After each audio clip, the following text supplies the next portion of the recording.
할렐루야. 오늘도 우리에게 새날을 주신 하나님을 찬양합니다.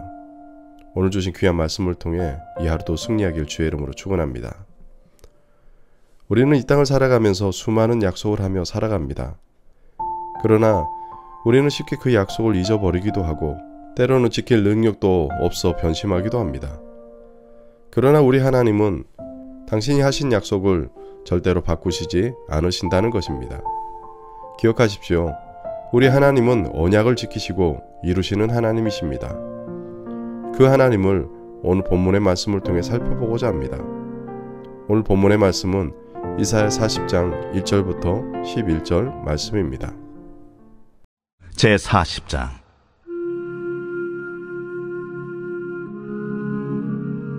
너희의 하나님이 이르시되 너희는 위로하라. 내 백성을 위로하라. 너희는 예루살렘의 마음에 닿도록 말하며 그것에게 외치라. 그 노역의 때가 끝났고 그 죄악이 사함을 받았느니라. 그의 모든 죄로 말미암아 여호와의 손에서 벌을 배나 받았느니라 할지니라 하시니라. 외치는 자의 소리여 이르되 너희는 광야에서 여호와의 길을 예비하라. 사막에서 우리 하나님의 대로를 평탄하게 하라. 골짜기마다 도두어지며 산마다 언덕마다 낮아지며 고르지 아니한 곳이 평탄하게 되며 험한 곳이 평지가 될 것이요 여호와의 영광이 나타나고 모든 육체가 그것을 함께 보리라.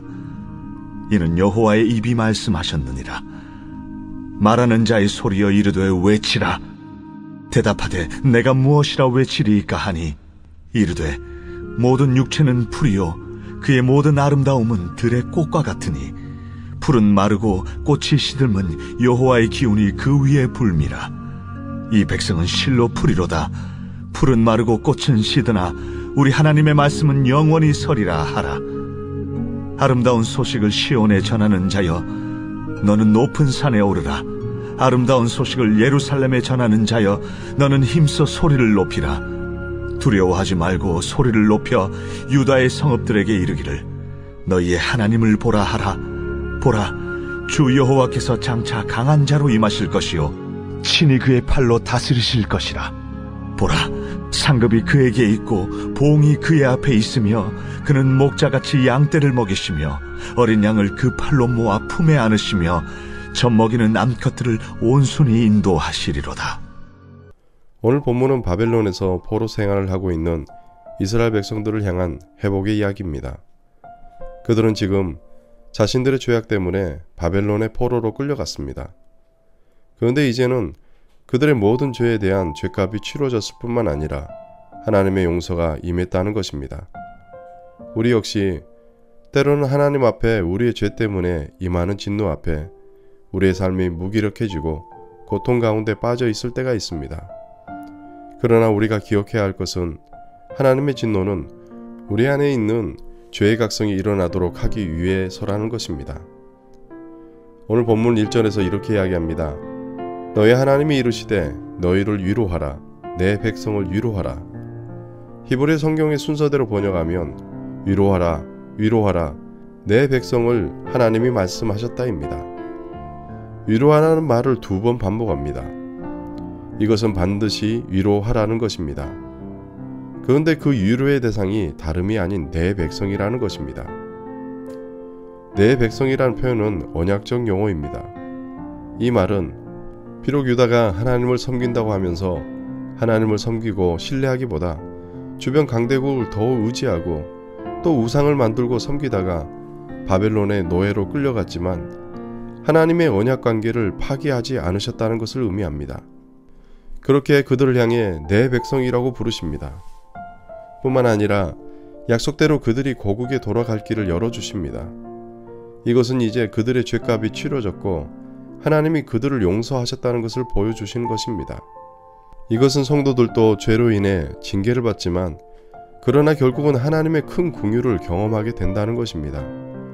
이것은 하나님이 자기 백성을 징계하실 때 기한을 정해 놓으셨다는 것입니다. 이스라엘 백성들에게 70년의 포로 생활은 그들에게 고통이었지만 그러나 결국은 하나님의 약속대로 하나님의 때에 거룩하심이 드러납니다. 이것은 사랑으로 그들을 때리시지만 오래 때리지 않으신다는 것입니다. 2절, 그들의 노예의 때가 끝났고 그 죄악이 사함을 받았다고 선언합니다. 우리가 살아가는 세상은 삶도 힘이 드는데 왜 죄를 돌아봐야 하나 반문할 때가 있습니다. 그러나 우리는 고난 속에서 빚으시는 하나님의 손길을 경험해야 합니다. 우리의 죄악에도 불구하고 버리지 않으시는 하나님, 뿐만 아니라 죄의 용서의 은혜를 베푸시는 하나님이 믿음의 조상들과 약속하셨고 그 약속대로 이루어 가셨다는 것을 우리가 믿음의 눈으로 바라봐야 합니다. 그리고 동일하게 우리와 그 언약을 이루어 가실 것입니다. 그렇게 오늘 하루도 그 영원하신 하나님의 언약의 말씀을 믿음으로 붙드는 하루가 되길 주의 이름으로 기도합니다. 3절은 여호와의 길을 예비하라는 외치는 자의 소리를 언급합니다. 우리가 이와 같이 죄사함의 은혜를 경험했다면 가장 먼저 큰 변화가 일어나는 게 하나님과 우리의 관계입니다. 다시 말해 죄사함은 곧 하나님과 우리 사이의 관계의 회복을 이야기합니다. 우리 하나님은 광야 같은 척박한 곳에 여호와께서 길을 만드십니다. 길이 없는 그곳을 평탄하게 하십니다. 그분의 말씀 앞에 깎아지고 낮아져서 아무리 험해도 평지가 될 것입니다. 뿐만 아니라 광야 같은 삶 속에서 우리는 여호와의 길이 되고 여호와의 대로가 됩니다. 세례 요한은 자신이 광야에서 주의 길을 예비하는 자라고 했습니다. 우리 역시 하나님의 구원을 맞이하기 위해 우리 안에 있는 모든 장애물을 제거해야 합니다. 이처럼 여호와께서 지나간 길은 평탄해야 합니다. 골짜기가 돋아 있으면 낮아질 것입니다. 이것은 하나님이 회복한 사람들의 마음을 상징합니다. 땅은 골을 파고 산은 높게 합니다. 서로 경쟁하고 시기합니다. 그러나 우리 하나님은 우리의 마음을 평탄하게 만드실 것입니다. 그렇기에 하나님이 회복하시는 광야는 평강과 기쁨이 넘치게 됩니다. 여호와의 길을 걷는 자마다 여호와의 영광을 보게 될 것입니다.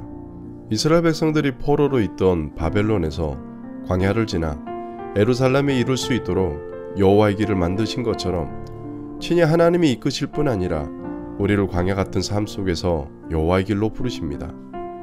이를 통해 우리를 구원하기 위해 오신 독생자의 영광을 보게 될 것입니다. 6절에서 8절 말씀은 하나님의 말씀만이 참 소망이심을 우리에게 보여주십니다. 우리의 모든 육체는 풀과 같고 꽃과 같아서 언젠가 마르고 시들게 되어 있습니다. 이것이 우리가 자랑하는 세상의 영광들입니다. 우리가 아무리 자랑해도 풀의 꽃과 같습니다. 아무리 화려하고 아름다워도 시간이 흐르면 온데간데 없이 사라집니다. 우리의 인생도 영원하지 않습니다. 우리의 인생이 이처럼 덧없는 것처럼 우리가 세상에 취하는 영광도 이와 같습니다. 그렇게 우리의 참 소망은 우리가 아니라 하나님이십니다. 그렇게 언제든지 때가 되면 우리의 인생은 이 땅을 떠나야 하지만 우리를 향한 하나님의 약속은 영원합니다. 이 약속을 붙드는 자들이 인생의 허무함도 극복할 수가 있습니다. 그렇게 우리는 오직 하나님의 말씀을 소망으로 삼으며 살아가야겠습니다. 지금까지 예루살렘은 백성들의 죄악으로 황폐해져 있었습니다. 그러나 이제 회복의 때가 되었습니다. 하나님은 외치는 자에게 높은 산에 올라가 기쁜 소식을 전하라고 이야기합니다.